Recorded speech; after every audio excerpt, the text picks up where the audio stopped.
It's the 7th of August, 2020. This is the RheumNow podcast. Hi, I'm Dr. Jack Cush, executive editor of RheumNow.com.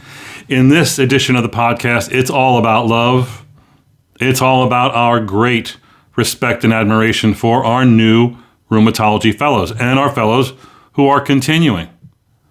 Why? Well, we wrote 2 blogs about it in the past week where we got a lot of advice from a lot of people who care. When I began my internal medicine residency many years ago, my chairman said, in this internship year, your education is going to be like any other educational year, including elementary school or high school. You're going to learn more in this 1 year than you've ever learned before. If internship was baptism by fire, well then rheumatology fellowship is the beginning of a slow burn. Everybody loves the rheumatology fellows. And that's really evident from the fact that I put out a call for, hey, got any advice for fellows? And I immediately got like 50 input, advice, pearls, etc. from major people in rheumatology, all of which I posted, or most of which I posted in the 2 blogs that I'm going to talk about here tonight. Why? Well, all of us, aged rheumatologists, chairmen of departments, program directors, people who've been mentoring for many years, we were once you, the new fellow. Moreover, you are about to become us. When you blink, you're going to have gray hair like me. You're going to be a whole lot better at what you do. And the question is, again, what kind of career you're going to have and how you're going to get there. I think that's what our many mentors and KOLs, key opinion leaders, wanted to impart upon you. In you, we have great and endless hope, and that's for all our fellows, the second years, the third years, etc. So here are some pearls of advice from my friends, your mentors, and now your colleagues in the field of rheumatology.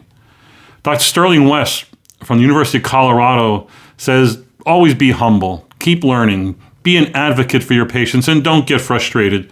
It's really important what you're doing at this stage of the game. He states, my hope for you, each of you, is that you end your career and you look back and say, I was an excellent rheumatologist, meaning you put all that you had into it, that you had the right guidance and advice, and your path was exactly what you expected. I think that's a great aspiration. Eric Ruderman from Northwestern said, start every visit by asking the patient why they're there and what they hope to get out of every visit. If you don't, you risk the possibility of not addressing their primary concern. This sounds really simple, but as you get into rheumatology, there's an increasing demand for you to get all that documentation, all those metrics, all those right questions. How long was your morning stiffness? How bad was it? You could spend 20 minutes on morning stiffness and go nowhere. Morning stiffness is way overrated. Now, your attendings will argue with you about that, but I'm telling you, it really is. You got to get to what it's all about, and what it's all about is why the patient is seeing you. Make sure you know that up front. Very sage advice from Eric. Dr. John Kay, another great friend from UMass, says the most important thing to learn during the first year of your fellowship is how to be comfortable with uncertainty. Meaning, I don't know, get really good at doing this, shrugging. Many of our patients present initially with an incomplete set of manifestations on some disease process that's not readily ascertained by history, physical, or even interventions in labs. Time is the most important component of the diagnostic process in rheumatology. This is echoed by Dr. Jeff Sparks from Brigham and Women's, who says sometimes the best option is to admit you don't know, watch, and wait.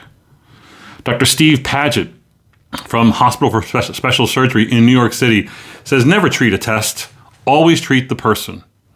And you should only order a lab test if it will change the diagnosis, prognosis, or therapy. You should always ask yourself, even with the simplest and least expensive test, do I really need this? Don't treat the chart. This is really about avoiding those sort of knee-jerk processes that we can get sucked into that really go nowhere and just part of the infocytosis that we generate, when really you want to be about accuracy and predictive efficiency of the tests you order or the interventions that you ascribe to. Turns out these knee-jerk practices are usually wrong and often quite wasteful. Hani I always screw up your name, El-Gabalawi from the University of Manitoba. If you don't know Hani, you got to get to know him. He's fabulous, great clinician, fabulous researcher, and he reminds us about the importance of research. He says, think about research carefully. Is your fellow's project or projects aimed at making you a well-rounded clinician, or is this a key step in your career as an investigator? It's a really important question. Often we do research during our fellowship, it's part of the deal. But really, maybe you should be doing research because it is your future. It is your career. If it is going to be, to be a key investigator, a researcher, then are you really prepared to pay your dues to get there? That means not defaulting to clinical practice at the first sign of research failure, which will inevitably happen, especially early on in your research career. He's pointing out that research is tough. And hence, a lot of people, everybody these days, goes into clinical practice because it's easier. And that's where the moolah is. But you know who the leaders are?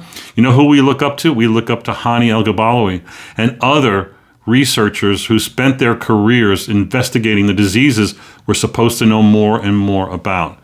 Again, it's a praiseworthy aspiration that few of you will make, but if you do, you're in a whole new league. Dr. Bonnie Burmis, my colleague at UT Southwestern, says, if you see a four-legged animal with black and white stripes galloping towards you, it's probably a horse wearing a zebra costume. What Bonnie's saying is that is a different take on that old adage, if you hear hooves, it's more likely to be a horse, not zebras. But we see zebras. We see a lot of black and white stripes coming towards us. And Bonnie correctly reminds you, still the most common things occur even when they have an uncommon presentation. A horse in a zebra's costume.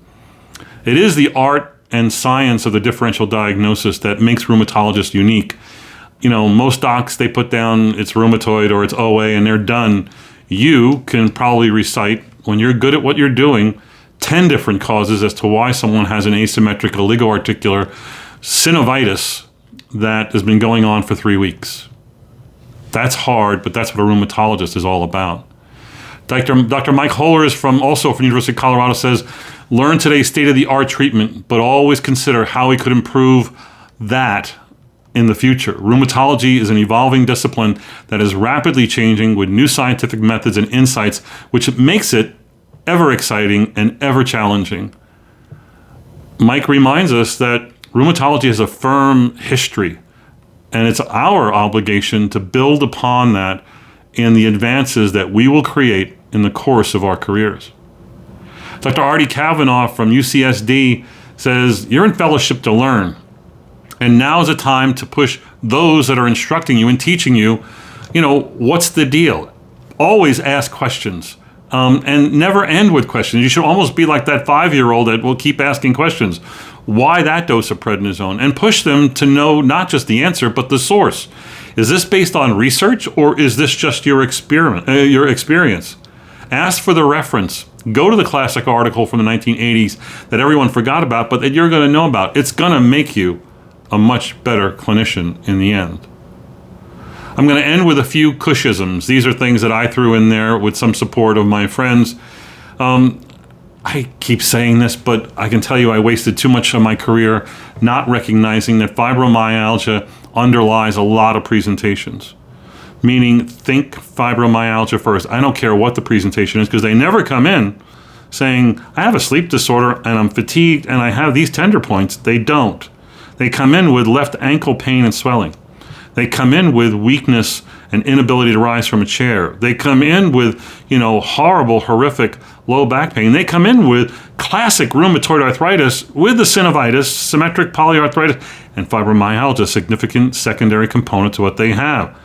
So really, you should be teaching primary care and teaching your colleagues, think fibromyalgia first. I can't tell you how much time and expense it's going to save you. Often when this is not done, these people get the runaround and get exposed to drugs that will not help them and will delay their eventually getting better.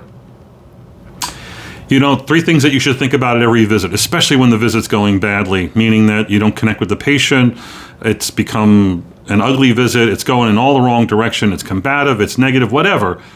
3 things the patient needs at every visit: hope, goals, and rules. You got to stop. And when I'm having a hard time and getting frustrated, I think hope, goals, and rules. Oh, okay. Now I'm refocused. Now I can take what the patient's saying and put it into action that will end up with hope, goals, and rules. I threw a quote in: success is born of bold choices, grand mistakes, and perseverance. A lot of our faculty said, uncertainty is good. Making mistakes is how you get there. Meaning I've had to make a lot of mistakes and turn down a lot of good advice to get to where I am today, kind of thing. Mistakes is where you need to go. And then you need to build on those mistakes to become the better rheumatologist. My big thing is your one thing. And actually, this was also put forward by Dr. Dan Lavelle from the University of Cincinnati Children's Medical Center. Your career will be so enriched if you can find that one thing to focus your career on. Choose that one thing because it's worth working on it. And making progress in this area is both compelling and really important to you. It eats at you. It's the thing that will keep you awake at night if you don't address it. I like the one thing attitude, meaning during your fellowship, the one thing I really focused on would be whatever. It could be that I actually talked to a recent graduate who said that during his fellowship, he focused on educating primary care. That was his one thing. But you know what? He didn't publish in the area. He didn't do any research in the area. He just got good at teaching primary care, which is great. But if really you wanted to have one thing, that means you learn it all. You do the research in the area. You compete for publication and notoriety in that area. That'll make you notable in your environment, in your city, in your university, and nationally, even as a very young person. And the other really important spinoff to the one thing is that people who are good at that one thing also become very good at many other things and become leaders.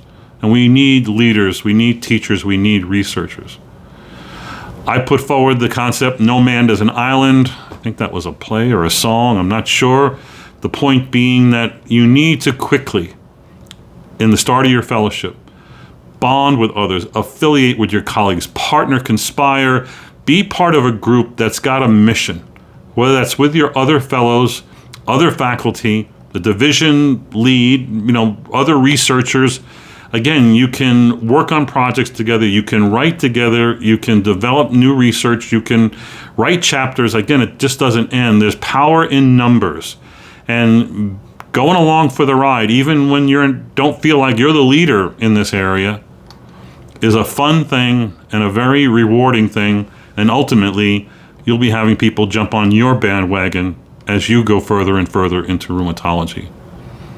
I had a quote a long time ago on Twitter that said, idealism and cynicism is easy, meaning it's okay to be and easy to be polarized. Look at the news. It's all polarization. It's negotiating the in-between in life that's difficult, interesting, and very worthwhile. So that says that dealing with the gray is where you got to sort of focus your efforts and be good at. Many people, many practitioners live in the in-between where there's no urgency to get it right. You don't want to be one of these people. The equivocation can be endless, and living in gray gets really comfortable, meaning, I don't know, maybe it could be methotrexate, or it could be sulfasalazine, or why not, no. You got to get to certainty. Problem is that getting to certainty, getting to black and white is very hard. And it takes experience, and it takes making mistakes to be really good at that. Which leads to my final quote, which is maybe going to be my epitaph. It's certainly my epitaph on my emails.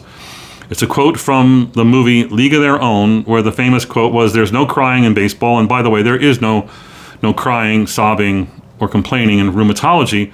But Jimmy Dugan, played by Tom Hanks, says, "It's supposed to be hard. If it wasn't hard, everyone would do it. The hard is what makes it great." We want you, the rheumatology fellows, to be great. You're our future. I want to end by a pitch for RheumNow. RheumNow is looking for a few good fellows to be reporters and faculty at our upcoming virtual ACR 2020 meeting. No, this is not for you newbie fellows, you PGY4s who are still trying to figure out your passwords, your parking spots, and what that tomahawk goniometer is all about. This is for second, third, and PGY 9 fellows. If you want to be an ACR reporter, send me an email, jackcush@rheumnow.com, and tell me why you think you'd be a great fit with our upcoming ACR 2020 effort. That's it for the podcast this week. You can go to the website and find many good things to read. We'll see you soon.